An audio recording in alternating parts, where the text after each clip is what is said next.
Pues otro vídeo más de exploración urbana.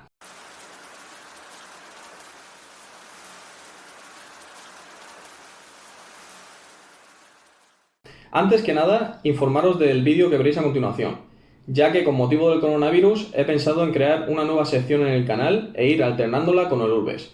Esta nueva sección se basará en comentar sobre crímenes, sucesos intrigantes, curiosos y oscuros ocurridos en todo el mundo a lo largo de la historia.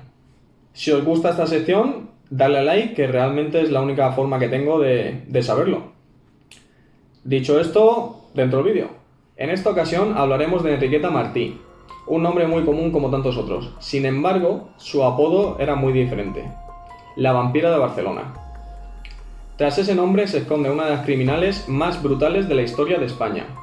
Secuestradora, prostituta, alcahueta, falsificadora, corruptora de menores, pederasta, bruja, asesina, son algunas de las muchas actividades que ejerció durante su vida, sembrando de horror la Barcelona del 1910 hasta el 1912.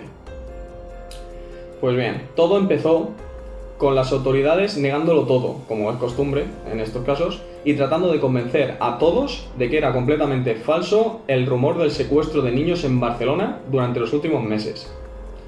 Pero ese rumor, que se extendió por prácticamente todos los lugares de la ciudad, resultó ser completamente cierto.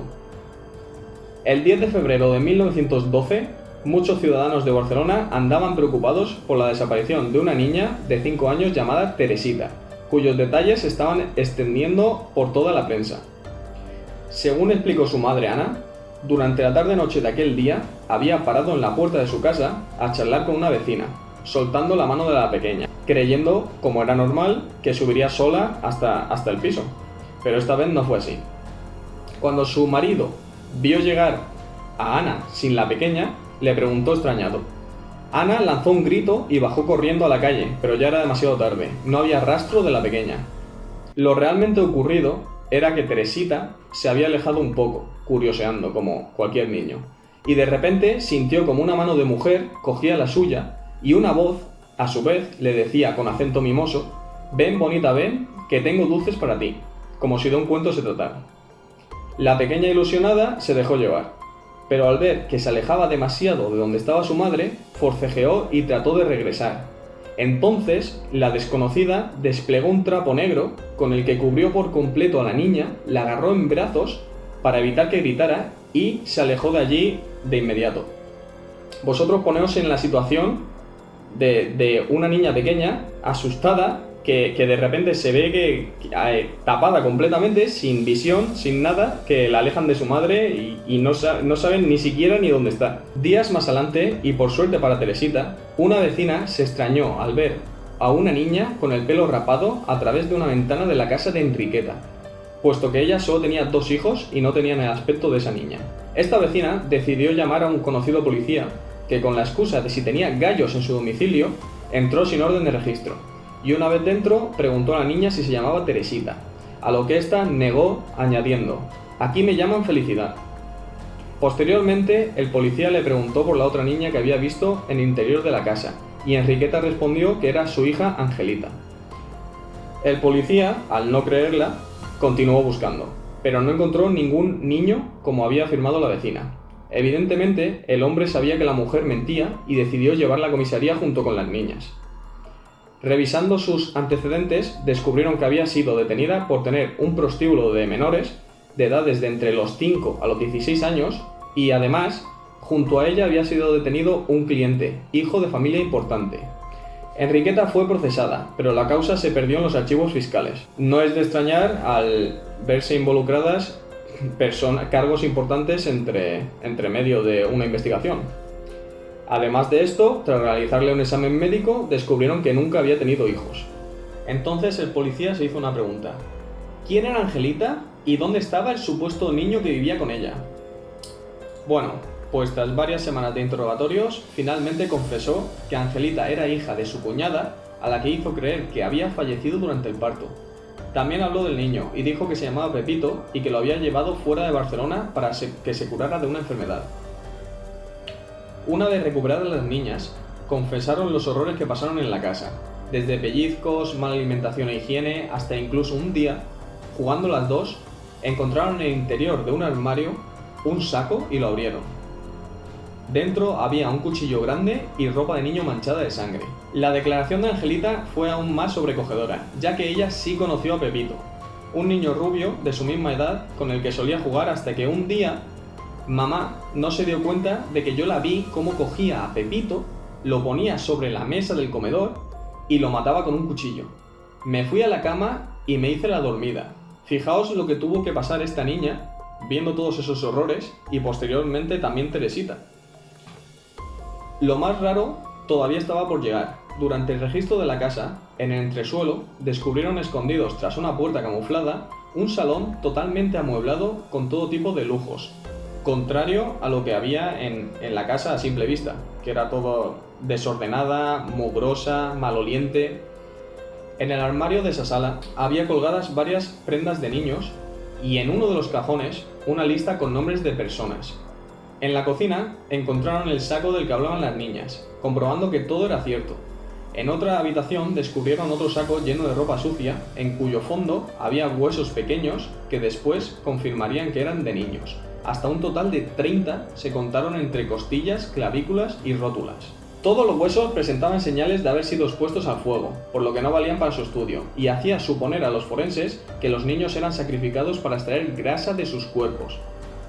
En otro armario de la casa, descubrieron la cabellera rubia de una niña de 3 años, y la macabra expedición acabó en una habitación que tuvieron que forzar para entrar, en la que aparecieron medio centenar de frascos rellenos, unos de sangre coagulada, otros de grasa y el resto con sustancias que fueron enviadas a un laboratorio. Junto a los tarros había un libro antiquísimo con tapas de pergamino que contenía fórmulas extrañas y misteriosas. Ante las abrumadoras pruebas, Enriqueta acabó reconociendo que era curandera y que vendía filtros y ungüentos.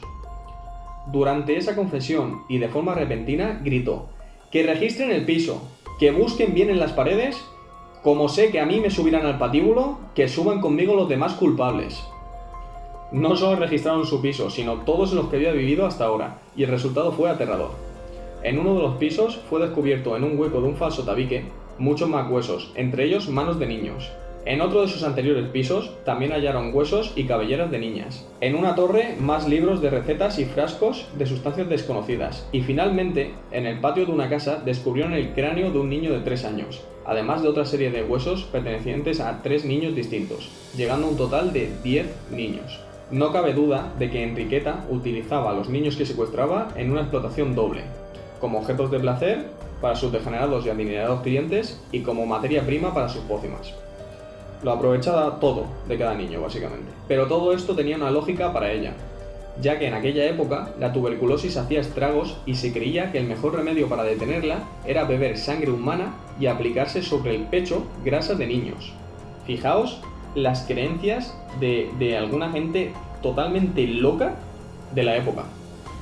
Una vez examinados los nombres de clientes encontrados, aparecían tales como médicos, abogados, escritores, políticos y otras personalidades notables.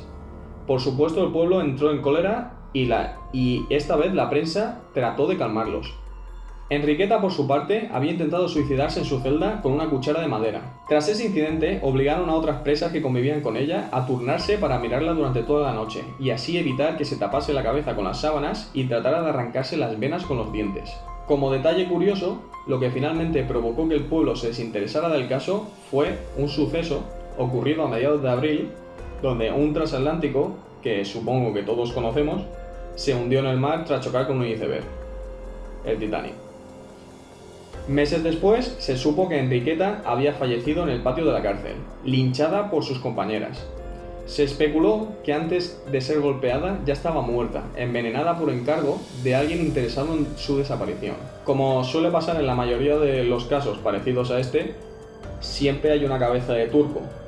Culpan a una persona, esa persona cumple condena en la cárcel, hacen lo posible para mantener el silencio, pero mientras tanto los altos cargos, las personas notables, como pueden ser jueces, políticos, cualquiera que os imaginéis, son unos de los principales culpables de estos abusos a estos niños, de estos asesinatos, de esos ungüentos que se vendieron en esta época, y ninguno de ellos cumple condena. Las pruebas desaparecen, los testigos desaparecen, todo el mundo desaparece. De una forma u otra, pero todo el mundo desaparece. Cuando ven peligrar su versión es cuando deciden cortar por lo sano con todo. Así ha pasado anteriormente, pasa ahora y pasará durante toda la vida. Y bueno, dicho esto, pues hasta aquí el vídeo de hoy. Si os gusta, ya sabéis, dale a like, suscribíos si no lo estáis y compartir, que ayuda muchísimo al canal. ¡Chao!